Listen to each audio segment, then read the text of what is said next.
নিজের ছোটবেলার চেন অনিরুদ্ধর কাছে পেয়ে যেতেই সব সত্যি জেনে গেল বাণী। হ্যাঁ বন্ধুরা, এমনটাই দেখা যাবে। তাই সম্পূর্ণ জানতে ভিডিওটিতে লাইক দিয়ে চ্যানেলটি সাবস্ক্রাইব করে দেখতে থাকুন। গল্পের শুরুতে দেখা যাবে অনিরুদ্ধ সাথীকে বলে, কি মা, এই জন্যই তুমি আমাকে কিছু না জানিয়ে এখানে চলে এসেছো, তাই তো? তোমাকে আমি বারণ করেছিলাম না? তুমি আমাকে কিছু না বলেই এদের কাছে কেন এসেছো অপমানিত হতে? বলো না। তখন পিনাক্ষী বলে, না না অনিরুদ্ধ, এত রাগ করো না। রাগ করো না তুমি। আমি জানি তোমার রাগ করার যথেষ্ট কারণ আছে, কিন্তু এখানে যেহেতু সাথী এসেছে আর ছোট্ট একটা বাচ্চার ব্যাপার, বাবার হয়ে আমি তোমার কাছে ক্ষমা চাইছি। তখন দাদু বলে, কেন? তখন পিনাক্ষী বলে, বাবা, তুমি কেন এরকম করছো বলো তো? ওই বাচ্চাটার সঙ্গে আমাদের তো কোনো শত্রুতা নেই, তাহলে তুমি কেন এরকম করছো? তখন দাদু বলে, কেন? এখানে তো আমরা ভুল কিছু বলিনি, আমার দিদিভাইও কোনো ভুল কিছু বলেনি, ঠিকই তো বলেছে। এখানে ওরা ওরা নাটক করছে। শেষ পর্যন্ত বাণী কিনা নিজের মেয়েটাকেও গুটি বানালো। আর হ্যাঁ অনিরুদ্ধ, তুমি তুমি এরকম ভাবে বলছো কেন? হুম, সত্যিই যদি ওই বাচ্চা মেয়েটা অসুস্থ হয়ে থাকে, ঠিক আছে, আমরা টাকা দেব, কিন্তু এখানে এখানে বাণীকে আসতে হবে। বাণীকে এসেই তারপরেই টাকা চাইতে হবে। তখন তো অনিরুদ্ধ এই কথা শুনে চমকে যায়। তখন দাদু বলে, না হলে, তাছাড়া আমি কোনো রকম কোনো টাকা দেব না।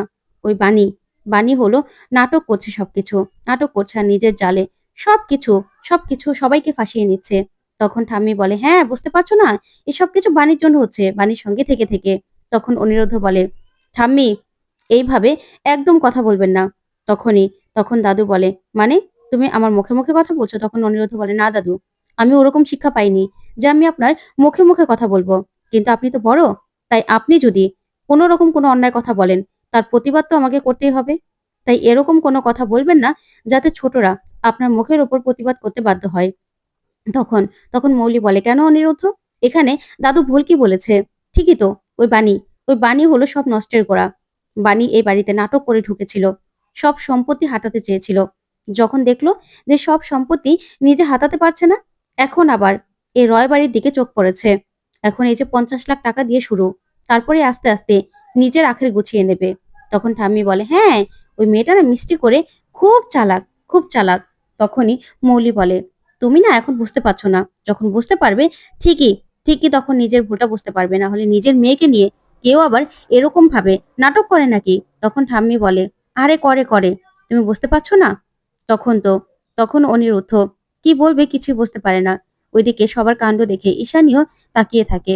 তখন মৌলি বলে, দেখো না, ওই বাণীর মেয়ের জন্য তুমি হাত পাততে এই বাড়িতে চলে আসলে, কিন্তু বাণী বাণী তো আসলো না। বাণী তো এই বাড়িতে এই বাড়িতে আসেইনি, তোমাদের পাঠিয়ে দিয়েছে। তখন অনিরুদ্ধ বলে, যেমন তুমি ছোট মন, তোমার তেমন ছোট কথা। তোমার সঙ্গে না আমি এরকম কোনো কথাই বলতে চাই না। কি মা, আরো অপমানিত হবে? অপমানিত হবে তুমি, নাকি এখান থেকে যাবে? চলো, তোমার যদি আরো অপমানিত হতে ইচ্ছে না করে তাহলে চলো। এই বলেই চলে যেতে লাগে সাথী। তখনই সাথীর মনে পড়ে যায় তানিয়ার মুখটা। তখন তানিয়ার মুখ মনে করে কাঁদতে থাকে সাথী, আর বলে, দাঁড়া অনিরুদ্ধ। তখন অনিরুদ্ধ দাঁড়ায়। তারপরে সাথী বলে, আমি এখানে না মেসোমশাইয়ের কাছে এসেছি, না কারো কাছে এসেছি। আমি শুধুমাত্র আমার বন্ধু ঈশানীর কাছে এসেছি। ঈশানী, আমাদের বন্ধুত্ব যদি একটু একটু অংশ বাকি থেকে থাকে, তাহলে আমি তোমার কাছে এসেছি, তুমি আজকে আমাকে সাহায্য করবে। আমি তোমার কাছে ওই ছোট্ট মেয়েটার জীবন ভিক্ষা চাই সাথী, তোমার কাছে আমি জীবন ভিক্ষা চাই। তুমি তুমি অন্তত ওই ছোট্ট মেয়েটার জীবনটা বাঁচিয়ে দাও, জীবনটা বাঁচিয়ে দাও। এই বলেই কান্নায় ভেঙে পড়ে সাথী। তারপর নিজের শাড়ির আঁচল ধরে বলে, আমি আমার শাড়ির আঁচল ধরে তোমার কাছে ভিক্ষে চাইছি ঈশানী, তুমি আমাকে সাহায্য করো। ওই মেয়ের জীবনটা তুমি বাঁচিয়ে দাও। ওই মেয়েটার তো কোনো দোষ নেই। মেয়েটা সত্যিই খুব অসুস্থ। তাই তাই এখানে শুধুমাত্র আমি তোমার কাছে এসেছিলাম। তখনই ঈশানীও কাঁদতে থাকে। ওইদিকে ওইদিকে সাথীও নিজের শাড়ির আঁচল ধরে কান্নায় ভেঙে পড়ে, যা দেখে কষ্ট পায় বিদ্যুতের মা। তখন ঈশানী বলে, আমি আমি তোমাকে সাহায্য করব। তখন পিনাক্ষী বলে, বাবা, তুমি আমাদের আটকাতে পারবে না। তখন দাদু বলে, শোনো, না, এই বাড়ি থেকে কোনো একটা টাকাও দেওয়া যাবে না। তখন পিনাক্ষী বলে, তার ঈশানী, আমি কথা বলছি। কেন বাবা, তুমি এরকম করছো কেন? ওই ছোট্ট মেয়েটার সঙ্গে আমাদের তো কোনো শত্রুতা নেই। তাহলে তাহলে তুমি কেন এরকম করছো? ওই ছোট্ট মেয়েটার জীবনের কথা ভেবে হলেও দাও। তখন তখন ঈশানী বলে, দাঁড়ান দাঁড়ান বাবা, আপনাদের কথায় সেদিন সাথীরা ওদের গয়নাগাটি, টাকা পয়সা সবকিছু রেখে বাড়ি ছেড়ে চলে গিয়েছিল। আর সেগুলো নাকি ততক্ষণে চুরিও হয়ে গেছে। আমি তো এটাই শুনেছি। কি কি ছোট মা, তাই তো? তখন নয়নতারা কি বলবে কিছুই বুঝতে পারে না। তখন যে নয়নতারা সরিয়েছে সেই কথাগুলি ভাবতে থাকে। তখন ঈশানী বলে, তাই ওদের যে গয়না টাকা ছিল সেজন্যও তো ওরা টাকা পায়, তাই না?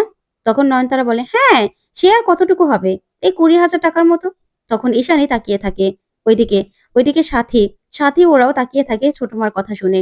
তখন ঈশানী বলে, যাই হোক না কেন, টাকাটা তো ওদের প্রাপ্য, তাই টাকাটা কিন্তু ওদেরকে দিতেই হবে। তখন দাদু বলে, বেশ, বেশ, আমি টাকা দেব, বললাম তো। কিন্তু এদের কথায় নয়, বাণীকে আসতে হবে, আর বাণী এসেই আমার কাছে হাত জোর করে টাকাটা চাইলেই দিতে পারবো। তখন বিদ্যুতের মা বলে, সেটা তো সম্ভব নয়, সেটা কোনোদিনও সম্ভব নয়। আর আমি জানি বাণী কোনোদিনও নিজের মেয়ের জন্য কারো কাছে হাত পাতবে না। ও যেভাবেই পারে ওর মেয়ে চিকিৎসা করাবে, কিন্তু ও হাত পাতবে না। তখন অনিরুদ্ধ বলে, বাণীকে আমরা কিচ্ছু এখনো জানাইনি, কারণ বাণী যদি জানতে পারে তাহলে বাণী সেটা সহ্য করতে পারবে না। আর সেই জন্য তানিয়ার উপরেও সেটার প্রভাব পড়বে। তাই আমরা এখনো বাণীকে কেউ কিছু জানাইনি। তাহলে আমি জানি বাণী এটা সহ্য না করতে পেরে নিজে ভেঙে পড়বে। তখনই ঠাম্মি বলে, বাবা, যার বিয়ে তার খবর নেই, পাড়াপড়শি ঘুম নেই। তখন অনিরুদ্ধ বলে, মানে কি বলতে চাও? তখনই নয়নতারা বলে, না, তুমি তুমি কে? হ্যাঁ, তুমি কে বাণীর মেয়ের জন্য এত কিছু করা? তখন দাদু বলে, শোনো অনিরুদ্ধ, বাবা বাবা করলেই না বাবা হওয়া যায় না। তুমি যতই ওই মেয়েটাকে নিজের মেয়ে মেয়ে করো না কেন, তুমি তোর বাবা নও। আর এই যে সাথী, তুমি যে নাতি নাতি করছো, তুমি তো তার কেউ না। এই যে উনি, উনি হলেন ওই মেয়েটার আসল আসল ঠাম্মি। তাহলে? তখনই অনিরুদ্ধ বলে, ব্যাস, অনেক হয়েছে। শোনো দাদু, শুধু রক্তের সম্পর্ক হলেই যে বাবা মেয়ে হয় তা কিন্তু নয়। তানিয়াকে আমি নিজের মেয়ের থেকেও বেশি কিছু ভাবি। ও আমার মেয়ে, ওকে আমি জন্ম না দিলেও না, ও আমার মেয়ে। তখনই তখনই সাথী কাঁদতে থাকে আর বলে, আজকে এই বাড়িতে এসে যতটা অপমানিত আমি হয়েছি, কোনোদিনও সেটা আমি ভুলবো না মেসোমশাই। আপনাদের আপনাদের দরজায় অনেক আশা করে আমি এসেছিলাম, কিন্তু আমিও আপনাকে এটা বলে দিচ্ছি, যে টাকা পয়সার দম্ভ আপনারা দেখাচ্ছেন না, অহংকার আপনারা করছেন না, একদিন এই টাকাই আপনাদের কাল হয়ে যাবে। আমি আপনাদেরকে বলছি। তখন সবাই সবাই থমকে যায়। তখন সাথী বলে, হ্যাঁ, এই টাকা পয়সার জন্যই একদিন আপনারা অনেক বড় বিপদে পড়বেন। তখন আপনারা বুঝতে পারবেন যে আপনাদের কি মূল্য। তখন তো এই কথা শুনে ঈশানীও কাঁদতে থাকে। ওইদিকে ঠাম্মি বলে, ও মা গো মা, আমাদের বাড়িতে দাঁড়িয়ে আবার আমাদেরকে অভিশাপ দিচ্ছে, এত বড় সাহস! কি গো, তুমি কি এগুলো সহ্য করবে নাকি? তখন দাদু বলে, না, মোটেও না। তখন ঠাম্মি বলে, 1 টাকাও ওদেরকে দেওয়া যাবে না, 1 টাকাও না। এত বড় সাহস! তখন দাদু বলে, 1 টাকাও এই বাড়ি থেকে কেউ দেবে না। আমার দিদি ভাই একদম ঠিক কথা বলেছে। তখন অনিরুদ্ধ বলে, লাগবে না, লাগবে না আপনাদের টাকা দাদু। মা, চলো, এখনো কি এখানে দাঁড়িয়ে থাকবেন? তখনই অনিরুদ্ধ বলে, আমিও বলছি যে দাদু নাতনি, আপনি সম্পর্কগুলোর জন্য আমাকে কথা শোনালেন না। আমি নাকি তানিয়ার বাবা নয়?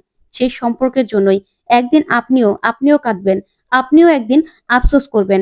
এই আমি এই আমি সেই কথাটা বলে গেলাম। তখন তো মৌলির মনে পড়ে যায় সেই নকুলের কথাটা, যে বানিয়ে এই বাড়ির উত্তরাধিকারী, ও কিছুই না। তখন অনিরুদ্ধ বলে, একদিন এই সম্পর্কের জন্য আপনারও আপনারও বড্ড আফসোস হবে দাদু। আমি আপনাকে বলে গেলাম, বলে গেলাম আমি। এই বলে সেখান থেকে অনিরুদ্ধরা চলে যায়। তখন সাথী বলে, না, এটা ঠিক হলো না, এটা একদম ঠিক হলো না। মেয়েটা এই বাড়ি থেকে চোখের জল ফেলে গেল। কেন, কেন করলেন বাবা আপনি এটা? কেন করলেন? আপনি তো এরকম মানুষ না। তাহলে তাহলে কেন করলেন? এই বাড়ি থেকে কেঁদে কান্না করে যাওয়ার তো কোনো কথা ছিল না। আপনারা কেউ যদি সাহায্য নাও করেন, আমরা করব। তখন পিনাক্ষী বলে, তুমি চিন্তা করো না, আমি দেব টাকা। আমরা আমরা যাব হসপিটালে। তখন দাদু বলে, শোনো, কেউ এই বাড়ি থেকে 1 টাকাও দেবে না।